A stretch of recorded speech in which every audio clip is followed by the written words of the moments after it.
Voilà, on va écouter Emmanuel Macron. D'accueillir au Cameroun le président Emmanuel Macron et toute la délégation qui l'accompagne.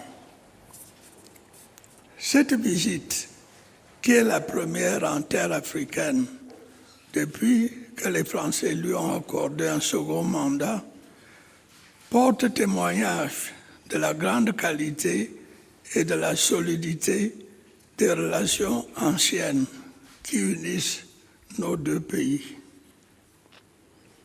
Les entretiens que nous venons d'avoir nous ont confortés l'un et l'autre dans notre détermination à œuvrer sans relâche au fonctionnement de cette relation fructueuse et mutuellement bénéfique. Je tiens à partager avec vous les sentiments de satisfaction que j'ai exprimés au président Emmanuel Macron pour le soutien multiforme que nous apporte la France, tant au plan sécuritaire, notamment dans la lutte contre le terrorisme, qu'au plan économique et financier. Nous avons par ailleurs convenu de poursuivre nos efforts conjoints dans les domaines de l'agriculture, de l'industrie et des infrastructures, ainsi que de la formation et du développement local, avec en point de mire l'émergence du Cameroun. Nos entretiens de ce jour nous ont permis, comme les précédents, de faire un tour d'horizon de l'actualité nationale dans nos deux pays, ainsi que de la situation internationale. Nous avons notamment évoqué les menaces à la sécurité dans notre sous-région et notre continent, et les voies et moyens d'y faire face. Nous nous sommes également penchés sur la crise énergétique, les perturbations du marché mondial des céréales et l'inflation généralisée. Ce sont des défis globaux qui appellent une riposte globale. Nous avons bien évidemment évoqué la guerre en Ukraine, les destructions et les souffrances qu'elle occasionne avec des répercussions planétaires. Le président Macron et moi-même sommes d'avis que tout doit être fait pour arriver à une cessation rapide des hostilités. Pour cela, la logique de la confrontation doit céder le pas à celle de la conciliation et du dialogue. Merci, Monsieur le Président. Merci encore d'avoir répondu à notre invitation.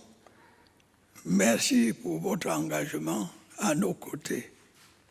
Et je vous remercie de votre aimable attention.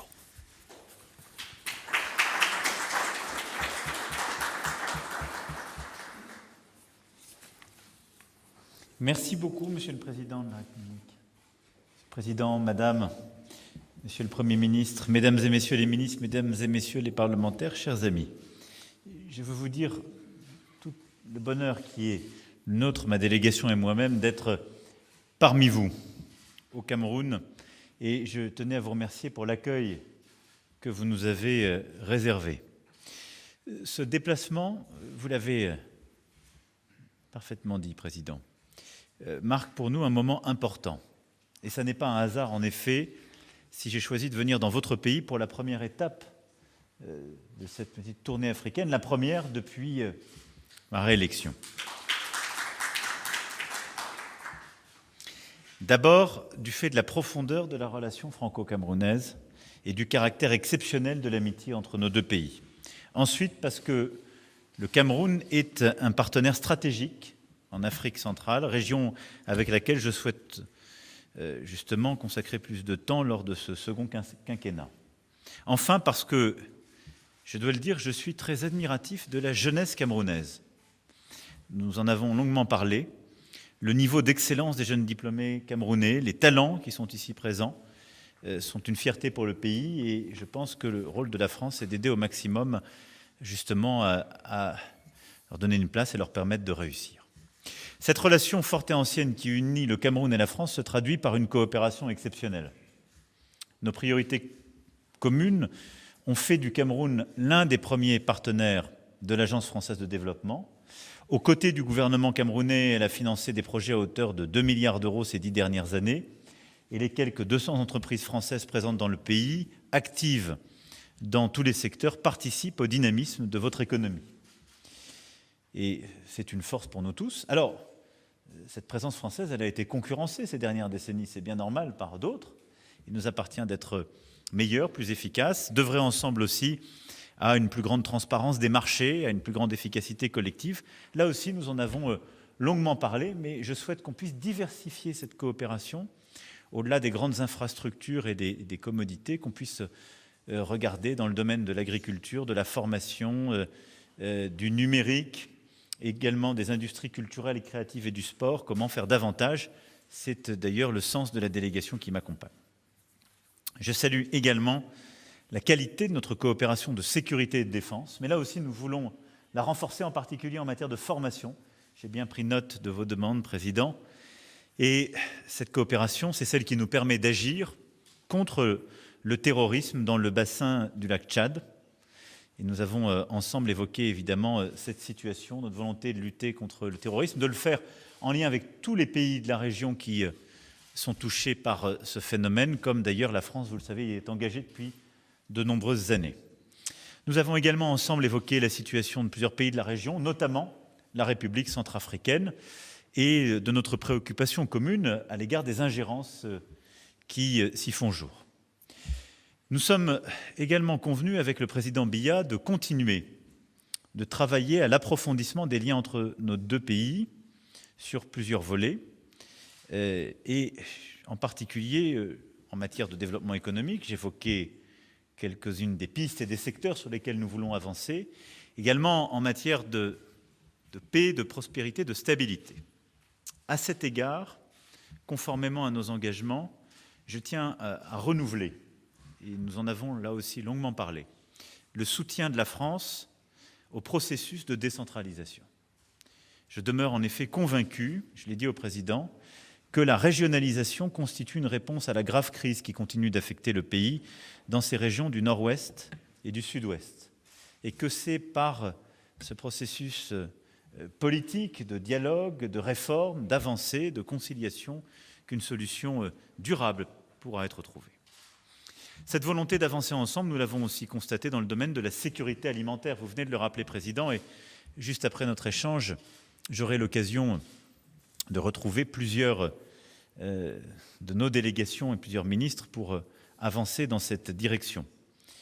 La hausse du cours des matières premières, les difficultés d'approvisionnement dans un contexte d'inflation qui pour partie était due à une reprise non coordonnée mondiale, mais qui a été largement aggravée par la guerre lancée par la Russie en Ukraine, n'épargne ni l'Afrique, ni le Proche et Moyen-Orient, ni l'Europe. Et alors même que nous sortons à peine de la crise liée au Covid-19, ce conflit met à l'épreuve directement nos économies, et en particulier la vôtre. C'est pour faire face à ces conséquences, notamment en Afrique, que nous avons souhaité nous engager. Nous en avons d'ailleurs parlé il y a quelques semaines ensemble au téléphone. Mais dès le mois de mars, nous nous sommes engagés pour cette initiative dite FARM, qui vise d'une part à aider à faire circuler les denrées alimentaires afin d'éviter que cette crise ne les touche et ne bloque la circulation et ne crée des situations de surstockage, mais permettre surtout de produire davantage dans les pays qui en ont besoin, en particulier les pays africains. Nous nous retrouverons tout à l'heure. C'est un objectif de formation, c'est un objectif de production accrue sur le plan agricole, c'est un objectif pour bâtir évidemment une plus grande autonomie africaine en matière d'engrais et de production renforcée. C'est un partenariat public-privé que nous voulons ainsi établir. L'investissement de la France dans le secteur agricole au Cameroun est évidemment ancien, mais c'est une manière là de lui donner un nouveau jour, de le renforcer et de permettre de régler la crise qui est la nôtre, comme vous l'avez un instant dit, Président, par de la coopération. Coopération entre nos deux pays, coopération entre nos académiques, nos systèmes de formation, coopération entre nos systèmes publics et privés. Ce déplacement est également l'occasion pour moi de maintenir la dynamique créée par le nouveau sommet Afrique-France de Montpellier. En octobre dernier, en effet, j'avais été frappé par la vitalité, la vivacité des représentants de la société civile camerounaise qui avaient fait le déplacement. C'est pourquoi, en fin de journée, je me rendrai au village Club Noah pour écouter, échanger avec les nouvelles générations camerounaises et françaises sur la politique française en Afrique, la relation entre nos deux pays et nos jeunesses. Nous parlerons des enjeux de participation citoyenne, démocratie, de développement durable, de patrimoine, de sport, de culture, des enjeux qui nous concernent tous, pour nous aider à mieux bâtir encore et renforcer le partenariat qui est le nôtre. Voilà en quelques mots le sens de la visite qui est la mienne et une partie de ce que nous avons échangé avec le Président à l'instant. Nous avons couvert beaucoup de sujets sur le plan bilatéral, sur le plan de la sécurité régionale, de la coopération régionale. Nous avons fait à peu près le tour du monde, mais sur chacun de ces points, nous avons défini un agenda précis avec des points de rendez-vous qui seront réguliers. En tout cas, je veux ici que vous tous puissiez n'avoir aucun doute sur la volonté de la France et ma détermination à travailler avec vous dans la direction que je viens d'évoquer. Je vous remercie.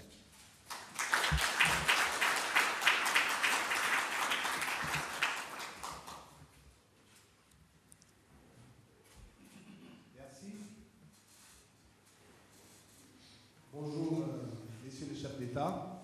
Yves-Marc Medjo, journaliste à la CRTV, la radio-télévision nationale du Cameroun. Ma question s'adresse au président de la République française. Monsieur le Président, les Africains et particulièrement les Camerounais sont témoins des concours financiers et de la qualité des matériels militaires que l'Occident apporte à l'Ukraine en guerre. Lorsque l'on sait que les pays africains en difficulté économique ou même en conflit ont du mal à recevoir pareille bienveillance, pareille assistance, Monsieur le Président, comment assumez-vous ces 2 poids, 2 mesures? Je vous remercie. D'abord, je pense qu'on dit souvent, quand j'écoute ou je lis, beaucoup d'approximations sur ce qui se passe en Ukraine. Et je ne ferai pas de comparaison excessive. En Ukraine, vous avez un pays souverain dont la souveraineté et l'intégrité territoriale a été violée par une agression unilatérale d'un pays voisin, la Russie. C'est comme ça qu'il faut le qualifier. C'est une guerre lancée par la Russie.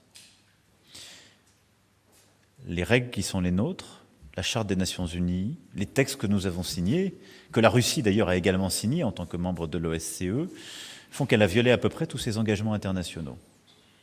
Le choix qui a été fait par les Européens, premièrement, n'est en aucun cas de participer à cette guerre, mais de la reconnaître et de la nommer. Là où je vois trop souvent de l'hypocrisie, en particulier sur le continent africain, je vous le dis avec beaucoup de calme et de sérénité, à ne pas savoir qualifier une guerre qui en est une et à ne pas savoir dire qui l'a lancée. Parce qu'il y a des pressions diplomatiques, je ne suis pas dupe. Mais enfin, il faut dire les choses, on vit mieux. Nous avons décidé de tout faire pour stopper cette guerre, comme l'a dit le Président. Et je vous rappelle que moi-même, quelques jours avant, je suis allé en Russie et en Ukraine pour essayer de l'empêcher. Tout faire pour la stopper sans y participer. Ce faisant, que font les Européens?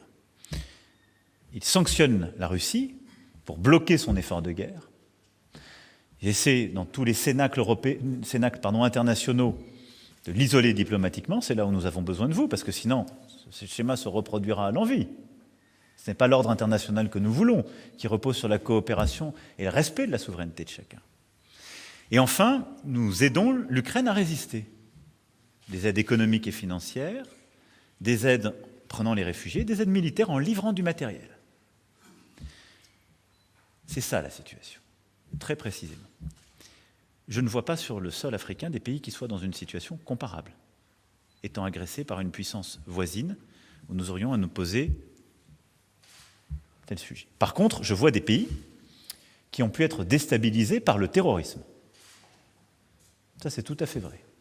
Et vous parlez là à un chef d'État qui a l'honneur d'être à la tête d'un pays qui s'est engagé ô combien. Mais je vous le dis avec beaucoup de clarté, monsieur, en Afrique, nous n'avons pas simplement livré des armes, nous avons envoyé des troupes à la demande d'un État souverain qui était le Mali et de l'organisation régionale qui était la CEDEAO pour la défense de sa souveraineté nationale. Nous avons donc fait beaucoup plus que pour l'Ukraine. Je vous parle avec la gravité d'un chef d'État qui a eu à enterrer des soldats parce qu'ils sont venus sur le sol africain défendre la souveraineté d'un État qui n'était pas le leur. C'est ça la réalité. S'il y a 2 poids 2 mesures, ce 2 poids 2 mesures est dans l'autre sens que celui que vous avez évoqué. L'armée française, à la demande du Mali en 2013, est intervenue pour stopper les terroristes qui faisaient route vers Bamako.